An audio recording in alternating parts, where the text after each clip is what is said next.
Hi மக்களே, அனைவருக்கும் வணக்கம். இன்றைக்கி நம்ம இந்த வீடியோவில் அதை பற்றி பார்க்க போகிறோம் அப்படின்னு பார்த்தீங்கன்னா, நீங்கள் எல்லாருமே எதிர்பார்த்துட்ருக்க இந்த ரேஷன் ஷாப்புடைய ரிசல்ட்டு எப்போ வெளியிட போகிறாங்க. இது குறித்து சில முக்கியமான தகவல் நமக்கு கிடைக்கப்பட்டிருக்கு. இதை பற்றி தான் இந்த வீடியோவில் பார்க்கலாம். இன்னும் சற்று நேரத்தில் தமிழகத்தில் இருக்கிற சில முக்கியமான மாவட்டங்களில் இந்த ரேஷன் ஷாப்புடைய ரிசல்ட்ஸை பப்ளிஷ் பண்ணியிருக்காங்க. எந்தெந்த மாவட்டத்திற்கு எப்பப்போ ரிசல்ட் வெளியாகும் அப்படின்ற தகவலை இந்த வீடியோ பதிவில் நான் சொல்ல போகிறேன். வீடியோவை ஸ்கிப் பண்ணாமல் பாருங்கள். அப்போ தான் உங்களுக்கு என்ன அப்படின்றது உங்களுக்கு கிளியராக புரியுங்க.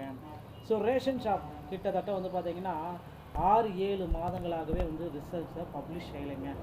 இன்றைய தினத்தில் பார்த்திங்கன்னா அந்த ரேஷன் ஷாப்புடைய ரிசல்ட்டை பப்ளிஷ் செஞ்சிட்ருக்காங்க. கிட்டத்தட்ட ஒரு 5 மாவட்டத்தோடைய ரிசல்ட்ஸு தற்காலிக தேர்வு பட்டியல் அப்படின்றவங்களுடைய பட்டியல் ப்ரொவிஷனல் செலெக்ஷன் லிஸ்ட் எல்லாமே ஒரு 5 மாவட்டத்திற்கு தற்சமயம் வெளியிட்டிருக்காங்க.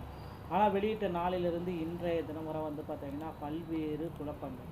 ஏன்னா ஒரு சிலருக்கு பார்த்திங்கன்னா ரேஷன் ஷாப்புடைய ரிசல்ட் சரியாக வெளியாகலை.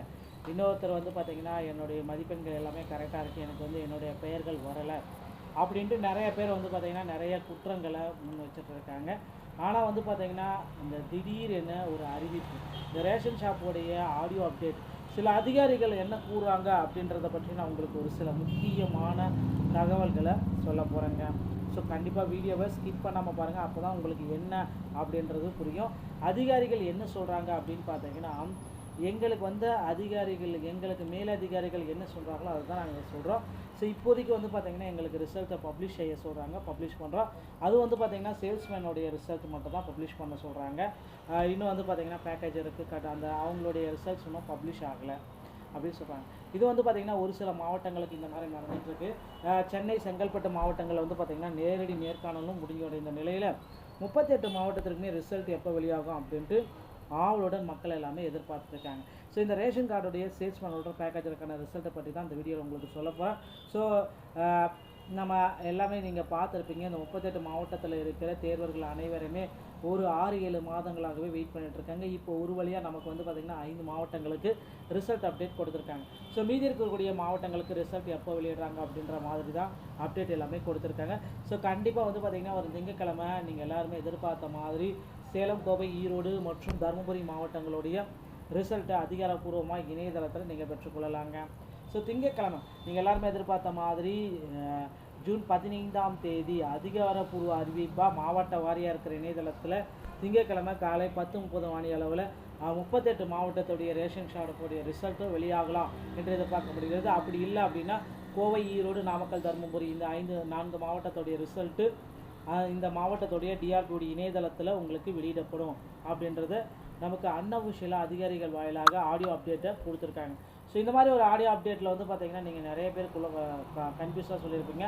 ஆடியோ அப்டேட்டுன்றது வேறு ஒன்றுமே இல்லை. ஆடியோ அப்டேட்டை பொறுத்த வரைக்கும் பார்த்திங்கன்னா அதிகாரிகளுடைய உரையாடல் மட்டும்தாங்க அங்கே நடக்குது. அதிகாரிகள் பார்த்திங்கன்னா ஓகே இந்த மாதிரி சொல்கிறாங்க, ரிசல்ட் எப்போ வரும் அப்படின்றத நமக்கு கிளியராக சொல்லிட்டாங்க. அதிகாரிகளுடைய உரையாடலை பொறுத்து தான் நமக்கு ஆடியோ அப்டேட் தினசரி நமக்கு கிடைச்சிட்ருக்கு. சில மாவட்டங்களுடைய ஆடியோ அப்டேட்டை நம்ம கேட்குறப்போ பார்த்திங்கன்னா அதிகாரிகள் எந்த முடிவும் எடுக்க முடியாத சுச்சுவேஷனில் மாட்டிக்கிட்டு இருக்கிறதாகவும் தகவல் வந்துட்டுருக்குங்க.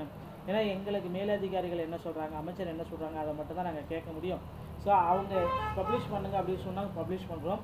அவங்க 70 பேர் எடுங்க சொன்னால் நாங்கள் மெரிட் லிஸ்ட்டில் இருக்கிற 70 பேரை மட்டும் தான் நாங்கள் எடுக்க முடியும். அங்கேருந்து வர ஆர்டர்ஸை மட்டும் தான் நாங்கள் ஃபாலோ பண்ணுறோம் அப்படின்ட்டு அதிகாரிகள் தரப்பில் சொல்லிகிட்ருக்காங்க. இதனால் பார்த்திங்கன்னா நிறைய பேர் பார்த்திங்கன்னா என்னுடைய பெயர்கள் விடுபட்டிருக்கு, என்னுடைய பெயர்கள் சேர்க்கப்படலை, என்னுடைய பெயர்கள் சேர்க்கப்படுதுன்னா நான் என்ன பண்ணணும் அப்படின்னு கேட்டுகிட்டே இருக்காங்க. கூட்டுறவுத்துறை அமைச்சர் பெரிய கருப்புங்க பார்த்திங்கன்னா மனுக்களும் நிறைய பேர்கள் பார்த்திங்கன்னா கொடுத்துட்ருக்காங்க.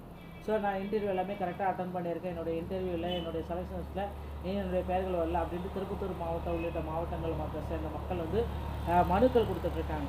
இந்த மனுக்கள் பார்த்திங்கன்னா பரிசீலனை செய்யப்பட்ட பிறகு அவங்களுக்கு பார்த்திங்கன்னா ஒரு மகிழ்ச்சி அளிக்கக்கூடிய செய்தியாக மாறும் அப்படின்றத நம்ம நிச்சயமாக விரைவில் எதிர்பார்க்கலாம். மீண்டும் ஒரு செகண்ட் ப்ரொவிஷனல் செலெக்ஷன் லிஸ்ட்டு, 2ஆம் கட்ட செலெக்ஷன் லிஸ்ட்டை வெளியிட போகிறதா தகவல் வந்திருக்குங்க. அந்த 5 மாவட்டத்திற்கும் கண்டிப்பாக இன்னும் கூடுதல் வேகன்சிஸ் எடுப்பாங்க அப்படின்றது நமக்கு உறுதியாக்கப்பட்டுள்ளது. பொறுத்து நம்ம பார்க்கலாம். ஒரு திங்கட்கிழமை காலை 10:30 மணி அளவில் மீதி இருக்கிற மாவட்டத்துடைய ரேஷன் ஷாப்புடைய ரிசல்ட்டு அதிகாரப்பூர்வமான இணையதளத்தில் நீங்கள் பெற்றுக்கொள்ளலாங்க. நண்பர்களே, ரேஷன் ஷாப் சம்பந்தமான செய்திகள் அனைத்தும் உடனுக்குடன் நீங்கள் பெற நம்முடைய சேனலோடு இணைந்திருங்கள். மீண்டும் ஒரு நல்ல தகவலோடு நாங்கள் சந்திக்கிறேன். நன்றி, வணக்கம்.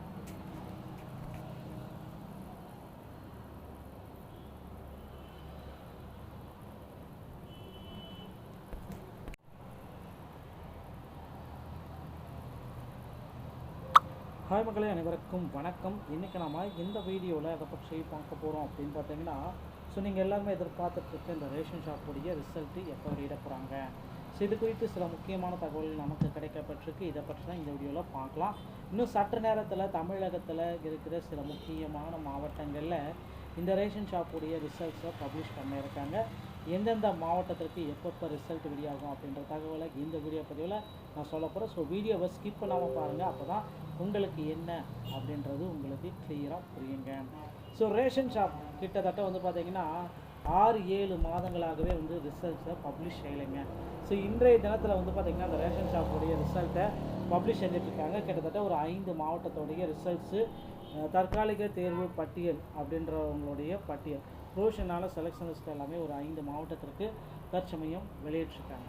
ஆனால் வெளியிட்ட நாளிலிருந்து இன்றைய தினம் வரை பார்த்திங்கன்னா பல்வேறு குழப்பங்கள். ஏன்னா ஒரு சிலருக்கு பார்த்திங்கன்னா ரேஷன் ஷாப்புடைய ரிசல்ட் சரியாக வெளியாகலை. இன்னொருத்தர் பார்த்திங்கன்னா என்னுடைய மதிப்பெண்கள் எல்லாமே கரெக்டாக இருக்குது, எனக்கு என்னுடைய பெயர்கள் வரலை அப்படின்ட்டு நிறைய பேர் பார்த்திங்கன்னா நிறைய குற்றங்களை முன் வச்சுட்டு இருக்காங்க. ஆனால் பார்த்திங்கன்னா இந்த திடீரென ஒரு அறிவிப்பு, இந்த ரேஷன் ஷாப்புடைய ஆடியோ அப்டேட், சில அதிகாரிகள் என்ன கூறுறாங்க அப்படின்றத பற்றி நான் உங்களுக்கு ஒரு சில முக்கியமான தகவல்களை சொல்ல போகிறேங்க. ஸோ கண்டிப்பாக வீடியோவை ஸ்கிப் பண்ணாமல் பாருங்கள். அப்போ தான் உங்களுக்கு என்ன அப்படின்றது புரியும். அதிகாரிகள் என்ன சொல்கிறாங்க அப்படின்னு பார்த்தீங்கன்னா, எங்களுக்கு அதிகாரிகள், எங்களுக்கு மேலதிகாரிகள் என்ன சொல்கிறாங்களோ அதை தான் நாங்கள் சொல்கிறோம். ஸோ இப்போதைக்கு பார்த்திங்கன்னா எங்களுக்கு ரிசல்ட்டை பப்ளிஷ் செய்ய சொல்கிறாங்க, பப்ளிஷ் பண்ணுறோம். அது பார்த்திங்கன்னா சேல்ஸ்மேனுடைய ரிசல்ட் மட்டும் தான் பப்ளிஷ் பண்ண சொல்கிறாங்க. இன்னும் பார்த்திங்கன்னா பேக்கேஜருக்கு அந்த அவங்களுடைய ரிசல்ட்ஸ் இன்னும் பப்ளிஷ் ஆகலை அப்படின்னு சொல்கிறாங்க. இது பார்த்திங்கன்னா ஒரு சில மாவட்டங்களுக்கு இந்த மாதிரி நடந்துகிட்ருக்கு. சென்னை, செங்கல்பட்டு மாவட்டங்களில் பார்த்திங்கன்னா நேரடி நேர்காணலும் முடிஞ்ச நிலையில் 38 மாவட்டத்திற்குமே ரிசல்ட் எப்போ வெளியாகும் அப்படின்ட்டு ஆவலுடன் மக்கள் எல்லாமே எதிர்பார்த்துருக்காங்க. ஸோ இந்த ரேஷன் கார்டுடைய சேல்ஸ்மேனோட பேக்கேஜருக்கான ரிசல்ட்டை பற்றி தான் இந்த வீடியோவில் உங்களுக்கு சொல்ல போகிறேன். ஸோ நம்ம எல்லாமே நீங்கள் பார்த்துருப்பீங்க, இந்த 38 மாவட்டத்தில் இருக்கிற தேர்வர்கள் அனைவருமே ஒரு 6-7 மாதங்களாகவே வெயிட் பண்ணிகிட்ருக்காங்க. இப்போ ஒரு வழியாக நமக்கு பார்த்திங்கன்னா 5 மாவட்டங்களுக்கு ரிசல்ட் அப்டேட் கொடுத்துருக்காங்க. ஸோ மீதி இருக்கக்கூடிய மாவட்டங்களுக்கு ரிசல்ட் எப்போ வெளியிடுறாங்க அப்படின்ற மாதிரி தான் அப்டேட் எல்லாமே கொடுத்துருக்காங்க. ஸோ கண்டிப்பாக பார்த்திங்கன்னா ஒரு திங்கட்கிழமை நீங்கள் எல்லாருமே எதிர்பார்த்த மாதிரி சேலம், கோவை, ஈரோடு மற்றும் தருமபுரி மாவட்டங்களுடைய ரிசல்ட்டை அதிகாரப்பூர்வமாக இணையதளத்தில் நீங்கள் பெற்றுக்கொள்ளலாங்க. ஸோ திங்கட்கிழமை நீங்கள் எல்லாருமே எதிர்பார்த்த மாதிரி ஜூன் 15ஆம் தேதி அதிகாரப்பூர்வ அறிவிப்பாக மாவட்ட வாரியாக இருக்கிற இணையதளத்தில் திங்கட்கிழமை காலை 10:30 மணி அளவில் 38 மாவட்டத்துடைய ரேஷன் ஷாப்புடைய ரிசல்ட்டும் வெளியாகலாம் என்று எதிர்பார்க்க முடிகிறது. அப்படி இல்லை அப்படின்னா கோவை, ஈரோடு, நாமக்கல், தருமபுரி இந்த 4 மாவட்டத்துடைய ரிசல்ட்டு இந்த மாவட்டத்துடைய டிஆர்பியோட இணையதளத்தில் உங்களுக்கு வெளியிடப்படும் அப்படின்றத நமக்கு அன்அஃபிஷியலாக அதிகாரிகள் வாயிலாக ஆடியோ அப்டேட்டை கொடுத்துருக்காங்க. ஸோ இந்த மாதிரி ஒரு ஆடியோ அப்டேட்டில் பார்த்திங்கன்னா நீங்கள் நிறைய பேர் கன்ஃபியூஸாக சொல்லியிருப்பீங்க. ஆடியோ அப்டேட்டுன்றது வேறு ஒன்றுமே இல்லை. ஆடியோ அப்டேட்டை பொறுத்த வரைக்கும் பார்த்திங்கன்னா அதிகாரிகளுடைய உரையாடல் மட்டும்தாங்க அங்கே நடக்குது. ஸோ அதிகாரிகள் பார்த்திங்கன்னா ஓகே இந்த மாதிரி சொல்கிறாங்க ரிசல்ட் எப்போ வரும் அப்படின்றத நமக்கு கிளியராக சொல்லிட்டாங்க. ஸோ அதிகாரிகளுடைய உரையாடலை பொறுத்து தான் நமக்கு ஆடியோ அப்டேட் தினசரி நமக்கு கிடைச்சிட்ருக்கு. சில மாவட்டங்களுடைய ஆடியோ அப்டேட்டை நம்ம கேட்குறப்போ பார்த்திங்கன்னா அதிகாரிகள் எந்த முடிவும் எடுக்க முடியாத சுச்சுவேஷனில் மாட்டிக்கிட்டு இருக்கிறதாகவும் தகவல் வந்துட்டுருக்குங்க. ஏன்னா எங்களுக்கு மேலதிகாரிகள் என்ன சொல்கிறாங்க, அமைச்சர் என்ன சொல்கிறாங்க அதை மட்டும் தான் நாங்கள் கேட்க முடியும். ஸோ அவங்க பப்ளிஷ் பண்ணுங்கள் அப்படின்னு சொன்னாங்க, பப்ளிஷ் பண்ணுறோம். அவங்க 70 பேர் எடுங்க சொன்னால் நாங்கள் மெரிட் லிஸ்ட்டில் இருக்கிற 70 பேரை மட்டும் தான் நாங்கள் எடுக்க முடியும். ஸோ அங்கேருந்து வர ஆர்டர்ஸை மட்டும் தான் நாங்கள் ஃபாலோ பண்ணுறோம் அப்படின்ட்டு அதிகாரிகள் தரப்பில் சொல்லிகிட்ருக்காங்க. ஸோ இதனால் பார்த்திங்கன்னா நிறைய பேர் பார்த்திங்கன்னா என்னுடைய பெயர்கள் விடுபட்டுருக்கு, என்னுடைய பெயர்கள் சேர்க்கப்படலை, என்னுடைய பெயர்கள் சேர்க்கப்படுதுன்னா நான் என்ன பண்ணணும் அப்படின்னு கேட்டுகிட்டே இருக்காங்க. ஸோ கூட்டுறவுத்துறை அமைச்சர் பெரிய கருப்புங்க பார்த்திங்கன்னா மனுக்களும் நிறைய பேர்கள் பார்த்திங்கன்னா கொடுத்துட்ருக்காங்க. ஸோ நான் இன்டர்வியூ எல்லாமே கரெக்டாக அட்டன் பண்ணியிருக்கேன், என்னுடைய இன்டர்வியூவில் என்னுடைய செலெக்ஷன்ஸில் என்னுடைய பெயர்கள் வரல அப்படின்ட்டு திருப்பத்தூர் மாவட்டம் உள்ளிட்ட மாவட்டங்கள் மற்ற சேர்ந்த மக்கள் மனுக்கள் கொடுத்துட்ருக்காங்க. ஸோ இந்த மனுக்கள் பார்த்திங்கன்னா பரிசீலனை செய்யப்பட்ட பிறகு அவங்களுக்கு பார்த்திங்கன்னா ஒரு மகிழ்ச்சி அளிக்கக்கூடிய செய்தியாக மாறும் அப்படின்றத நம்ம நிச்சயமாக விரைவில் எதிர்பார்க்கலாம். மீண்டும் ஒரு செகண்ட் ப்ரொவிஷன் செலெக்ஷன் லிஸ்ட்டு, 2ஆம் கட்ட செலெக்ஷன் லிஸ்ட்டை வெளியிட போகிறதா தகவல் வந்திருக்குங்க அந்த 5 மாவட்டத்திற்கும். ஸோ கண்டிப்பாக இன்னும் கூடுதல் வேகன்சிஸ் எடுப்பாங்க அப்படின்றது நமக்கு உறுதியாக்கப்பட்டுள்ளது. பொறுத்து நம்ம பார்க்கலாம். ஒரு திங்கட்கிழமை காலை 10:30 மணி அளவில் மீதி இருக்கிற மாவட்டத்துடைய ரேஷன் ஷாப்புடைய ரிசல்ட்டு அதிகாரப்பூர்வமான இணையதளத்தில் நீங்கள் பெற்றுக்கொள்ளலாங்க. நண்பர்களே, ரேஷன் ஷாப் சம்பந்தமான செய்திகள் அனைத்தும் உடனுக்குடன் நீங்கள் பெற நம்முடைய சேனலோடு இணைந்திருங்கள். மீண்டும் ஒரு நல்ல தகவலோடு நாங்கள் சந்திக்கிறேன். நன்றி, வணக்கம்.